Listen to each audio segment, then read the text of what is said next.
podcast is part of the Sports Social Podcast Network. Salut à toutes, salut à tous. Le Tour de France est déjà joué, à moins d'un improbable retournement de situation.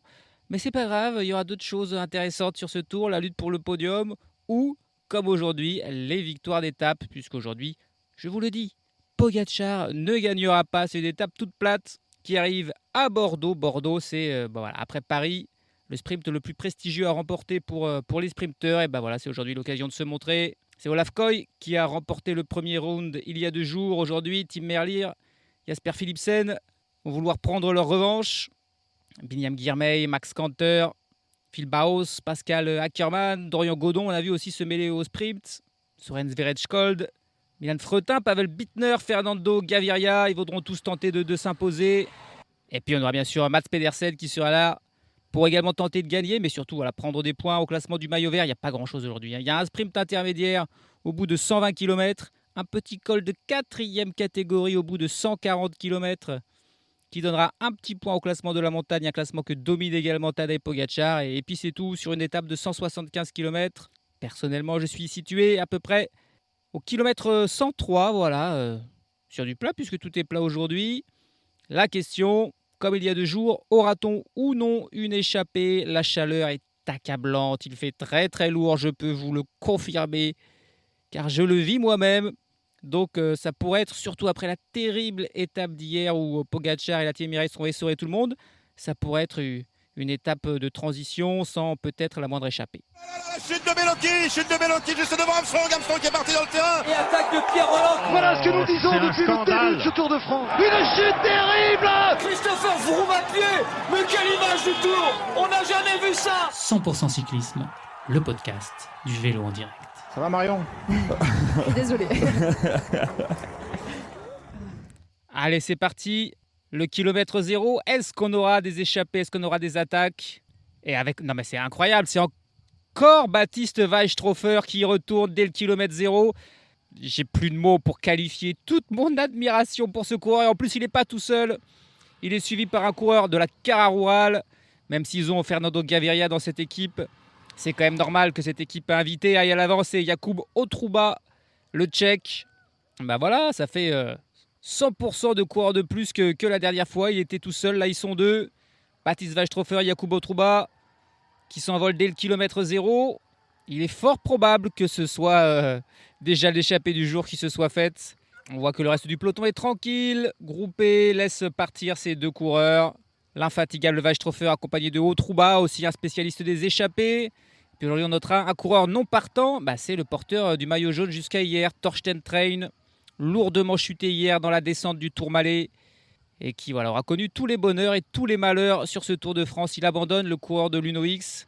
C'est aussi un soutien de poids en moins pour Tobias Aland Johannesen en montagne. On force pas le talent du côté de Baptiste Weishofer et de Jakub Otruba. On n'appuie pas fort sur les pédales, on s'économise parce que l'écart n'est que de 1 minute. La Soudal Quick-Step de Tim Merlier, l'Alpecin Première Tech de Jasper Philipsen ont mis un petit coureur à rouler dans le peloton, mais là aussi tranquillement. Là on est vraiment sur une étape où les coureurs veulent y aller mollo. Et pour les HSP, s'ils veulent avoir une micro-chance de créer la surprise, c'est ce qu'il faut faire. Il faut rouler mollo, garder 1 minute, arriver jusqu'à 2 minutes sans avoir perdu trop de force. Et puis dans le final, d'un seul coup, se mettre à tout donner. En étant 2 déjà, ils ont un tout petit peu plus de chance qu'en étant tout seul. Malgré tout, au vu du profil, au vu du nombre d'équipes de sprinteurs et de sprinteurs qui n'ont pas gagné, on donne pas cher de leur peau aujourd'hui. Mais leur bravoure restera dans les mémoires. Pardon, la chaleur me tape un peu sur le système. Et l'équipe Uno-X qui nous réveille un petit peu tout ça là, avec l'attaque de Jonas Abrahamsen, alors que l'étape était vraiment d'une tranquillité presque affligeante. Il n'y avait toujours qu'une petite minute d'avance pour Weishofer et Otruba. Et là, Jonas Abrahamsen il a essayé de secouer un peu le cocotier, mais il est immédiatement suivi par Sylvain Dillier qui n'est pas content. Et oui, en maintenant l'échappée si proche, forcément ça donne des idées à certains coureurs. Et là, l'accélération de Jonas Abrahamsen, ça fait passer l'écart de 1 minute à seulement 20 secondes. Donc là, Weishofer Otruba, va falloir qu'ils accélèrent un petit peu là. On est à 110 km de l'arrivée, parti depuis une soixantaine de kilomètres. Et les UNOX ont tenté un coup, mais finalement, ils ont été tenus à raison par les équipes de sprinteurs, et notamment l'Alpecin et la Soudal. Et probablement, ils se sont fait un petit peu engueuler. Il y a un petit peu d'intimidation aussi dans ces étapes-là. Et voilà, là, un coureur de l'Alpecin qui regarde Abramsen en lui disant « Mais pourquoi t'as fait ça ? Ça joue les costauds ». Et du coup, le peloton qui de nouveau ralentit pour redonner un petit peu de champ à Weistrofer et Otruba. Petit coup de stress dans le peloton, mais Abramsen n'a pas été autorisé à sortir. L'écart qui est minime, l'écart qui n'a jamais monté au-dessus de 1 minute 20. Là, il est redescendu à 40 secondes. On ne veut prendre aucun risque dans les équipes de sprinteurs parce qu'on sait que Jakub Otruba et Baptiste Weistrofer gardent des forces en vue du final. Et donc, on ne veut même pas leur donner 2 minutes pour l'instant. C'est compliqué, on est à 40 km du sprint intermédiaire. Il y a peut-être aussi l'ambition chez les sprinteurs de les rattraper avant pour aller chercher les 25 points pour celui qui passera en tête plutôt que les 16 points de celui qui passera en 3e position. Tant qu'ils sont devant, on va faire un petit focus. Alors, Baptiste Weistrofer, évidemment, on l'a déjà fait. Donc, c'est au tour de Jakub Otruba, tchèque, de 28 ans, devenu professionnel du côté de l'Elkov Autor Cycling Team au niveau continental, 3e division tchèque. Il y est resté jusqu'en 2023 où il a alors rejoint l'ATT Investments, une autre équipe tchèque qui évoluait toujours au niveau continental. Et puis l'an passé, il a monté de niveau en rejoignant cette Cara Rural Seguros RGA, équipe de niveau Pro Tour, donc de 2e division. Une équipe espagnole où il y a donc ce Tchèque qui compte 2 victoires dans sa carrière. Il n'a pas un palmarès vierge. Une étape du Tour de Roumanie en 2022. Et puis il a été champion de République tchèque du contre-la-montre en 2023. Cette année, sur les championnats tchèques, il a terminé 2e du contre-la-montre. Il n'a pas récupéré ce titre, battu par Matthias Vacek. Matthias Vacek qui a aussi remporté la course en ligne. Jakub Otruba terminé 3e. Otruba, on l'avait déjà vu sur un grand tour, c'était sur la Vuelta.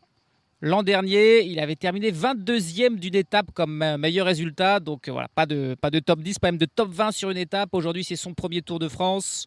Il est à l'avant et il aimerait bien au moins chercher un top 10 sur une étape. C'est déjà une victoire quasiment pour un coureur de ce calibre un petit peu inférieur. Il a participé aussi une fois à un monument. C'était Liège-Bastogne-Liège. Cette année, il avait terminé 80e. Jakub Otruba cette saison.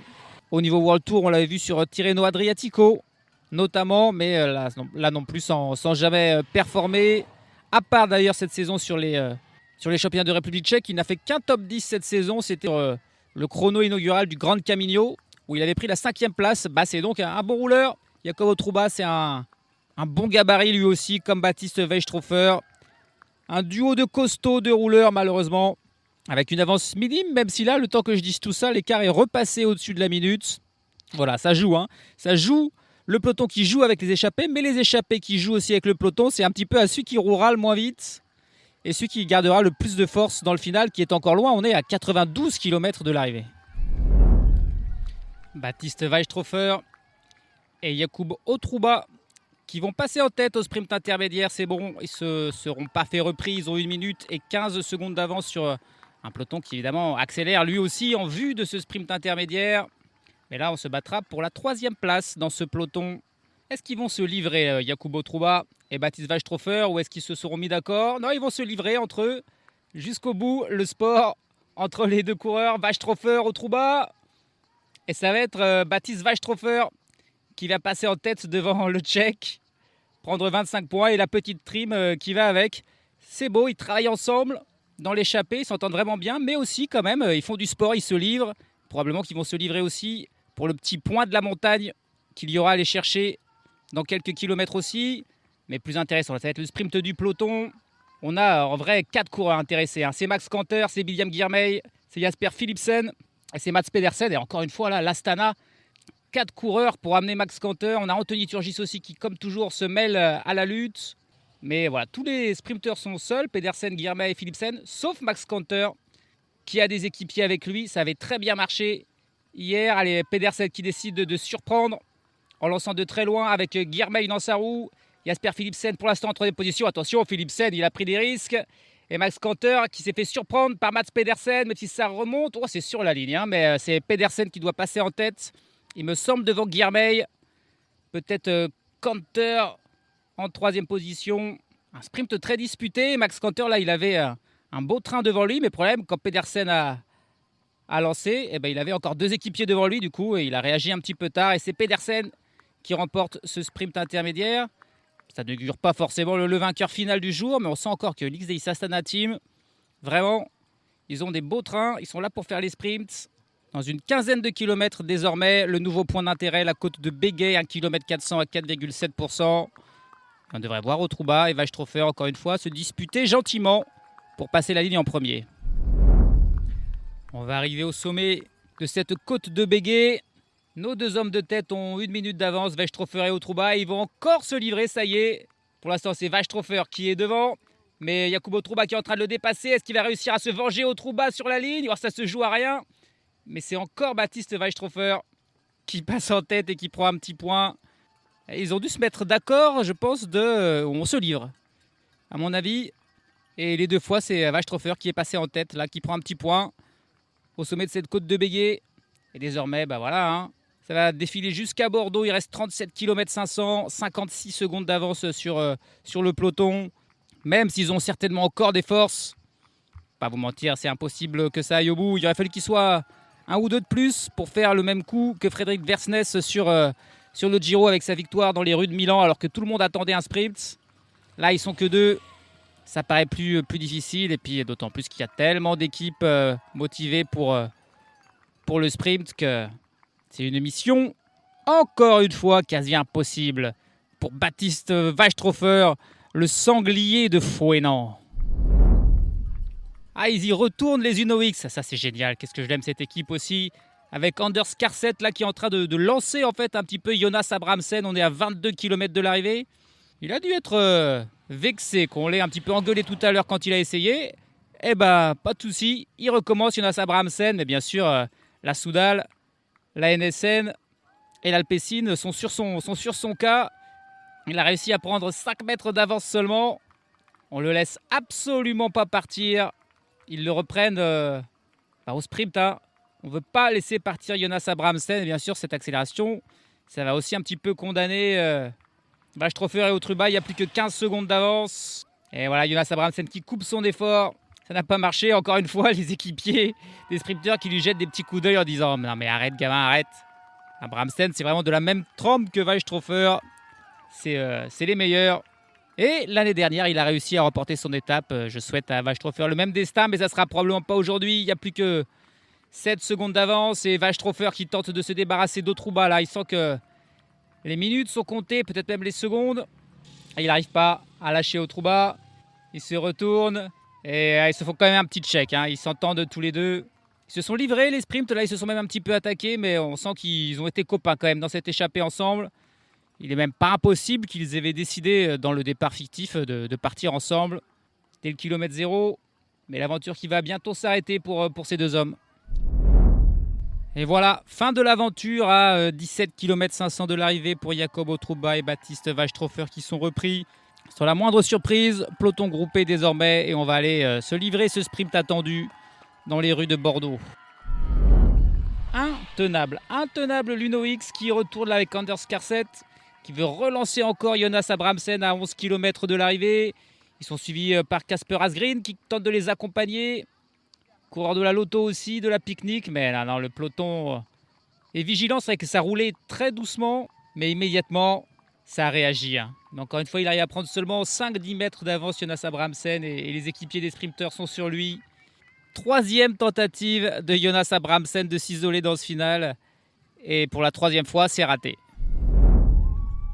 Allez, on est dans la zone des 5 derniers kilomètres. Donc voilà, s'il y a une chute massive, tout le monde sera dans le même temps. Là, il n'y aura pas de souci.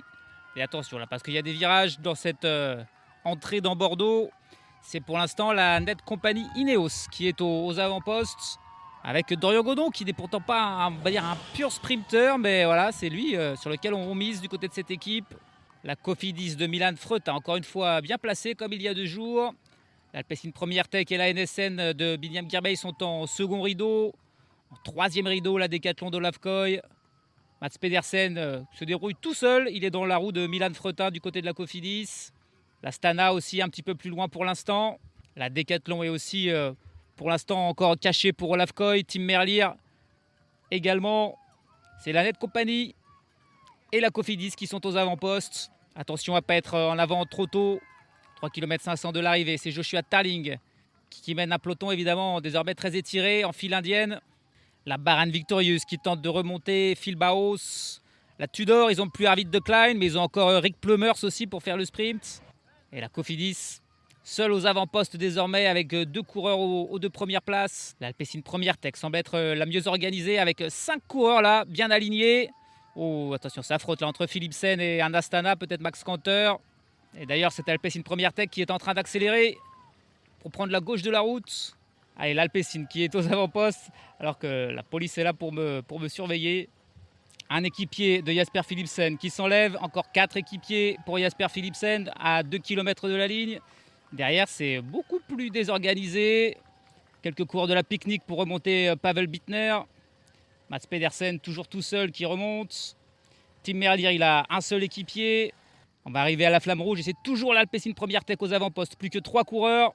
Avec bien sûr Mathieu Van Der Poel en dernier lanceur de Jasper Philipsen qui est parfaitement placé en 3e position. C'est la seule vraiment équipe qui a un train. Tous les autres sont un petit peu tout seuls. Allez, c'est parti pour Van Der Poel à 600 mètres de la ligne avec Philipsen dans sa roue. Fernando Gaviria pour la Cararoual, très bien placé en 3e position. Suivent Girmay, Merlier, Verenskold, Godon. Allez, c'est parti, 250 mètres avec Philipsen qui est... attention, il est en train de duel avec Fernando Gaviria qui va peut-être faire le gros coup. Soren Verenskold qui aussi a pris l'avantage de l'autre côté. Tim Merlier qui remonte aussi à son tour. Tim Merlier qui va aller s'imposer. Philipsen s'est fait déborder par de nombreux coureurs. Il a lancé trop loin Jasper Philipsen contre les barrières avec Gaviria. Ils se sont un peu gênés. Et puis de l'autre côté, par le côté libre, Verenskold est remonté. Et puis Merlier a remonté Verenskold pour aller chercher la victoire assez largement. Philipsen qui lance à 250 mètres, qui vient un petit peu fermer la porte à Gaviria dans les barrières. Ça se bat aussi entre Godon et Canter. Et Tim Merlier qui, lui, en prenant la roue de Verenskold, va ensuite largement le dépasser. Et c'est finalement William Girmay qui est lui aussi dans la roue de Verenskold, qui vient faire 3e. Max Canter qui remonte, qui vient faire 4. Philipsen seulement 5e au final. La Soudal Quick-Step, ils sont à peu près là que pour ça, pas tout à fait. Ils ont quand même des grimpeurs avec Paré-Peintre et avec Van Wilder. Mais le sprint est pour eux dans les rues de Bordeaux. Et à noter un sprint sans la moindre chute, alors qu'il y avait beaucoup de monde impliqué. C'était un beau sprint et le plus puissant, assez largement, c'est Tim Merlier. C'est sa 4e victoire d'étape sur le Tour de France pour Tim Merlier. Il en avait déjà gagné en 2021 et en 2025 et donc désormais en 2026. Il avait fait 3e du premier sprint à Pau cette fois-ci. C'est la première place pour le Belge de 33 ans. Commence à être un petit peu âgé mais toujours très efficace dans les sprints. 73e victoire dans sa carrière.